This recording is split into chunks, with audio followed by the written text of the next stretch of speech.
السلام علیکم ورحمۃ اللہ حضور، میرا نام سلی بیہ ہے۔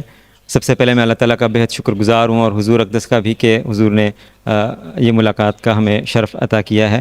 حضور، میرا جو سوال ہے وہ البانیہ جماعت کی ویب سائٹ پر اور مختلف ملاقاتوں میں مسلمانوں کی طرف سے جو سوال ہمیں آتے ہیں ان میں سے اکثر کالے جادو کے بارے میں سوال کرتے ہیں۔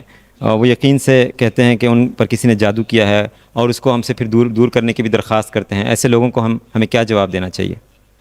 بات یہ ہے کہ یہ تو ساری وہمی چیزیں ہیں، دماغی سوچ ہے، وہم ہے، متاثر ہو جاتے ہیں لوگ۔ انسان کی نفسیات ہے، ایک بات اس کو بار بار کہو نا تو وہ سمجھتا ہے کہ سچی ہے۔ تو یہی حال ان مسلمانوں کا ہے۔ یہ کالا جادو ان مسلمانوں پہ ہوتا ہے، احمدیوں پہ کیوں نہیں ہوتا؟ ہمارے پہ تو نہیں آج تک ہوا ہے کالا جادو، لوگوں نے بڑی کوششیں بھی کی ہیں۔ اور اگر ان کا بھی ایمان پختہ ہے اور یہ یقین رکھتے ہیں کہ اللہ تعالیٰ سب طاقتوں کا مالک ہے، تو پھر ان پہ بھی کوئی اثر نہیں ہوگا۔ تو ایسی حالت میں ایک تو وہموں کو دور کرنے کے لیے استغفار زیادہ کرنا چاہیے، اور پھر لا حول ولا قوت الا باللہ العظیم پڑھنا چاہیے۔ اگر کوئی ایسی کسی نے شرارت سے کوئی ایسی حرکت کی ہے تو وہ اللہ تعالیٰ اس کے شر سے انسان کو بچا کے رکھے۔ پھر جو آخری 3 صورتیں ہیں وہ پڑھنی چاہیے تاکہ حاسدوں کے حسد سے بچا کے رکھے اللہ تعالیٰ، اور ان کے شر سے بچا کے رکھے، شیطان کے شر سے بچا کے رکھے۔ تو یہ چیزیں اصل میں تو ان کا وجود کوئی نہیں ہے۔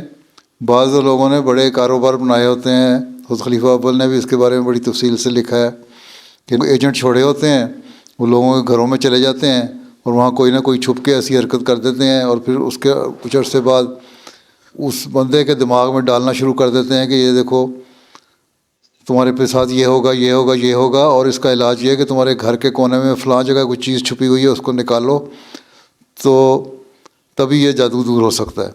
اور وہ کیونکہ اس نے پہلے چھپائی ہوتی ہے، وہ آدمی جو گھر کا مالک ہے جا کے دیکھتا ہے تو ہاں واقعی وہاں چیز ہوتی ہے، تو وہ نکال کے کہتے ہیں ہاں یہ تو بڑی سچی بات کی تم نے۔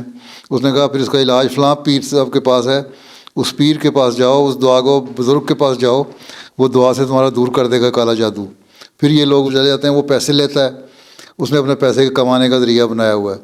تو حقیقت میں تو ایک ایماندار شخص کے لیے کوئی ایسی چیز نہیں ہے، جس کو اللہ تعالیٰ پہ یقین ہے کہ اللہ تعالیٰ تمام طاقتوں کا مالک ہے اور اللہ تعالیٰ شیطان کے شر سے بھی بچانے والا ہے، تو اس کو دعا کرتے رہنا چاہیے، اور اس بات پہ یقین کرنا چاہیے کہ یہ کالا جادو مجھ پہ اثر انداز نہیں ہوگا۔ اور اگر ایمان پختہ ہے تو اثر انداز نہیں ہوتا۔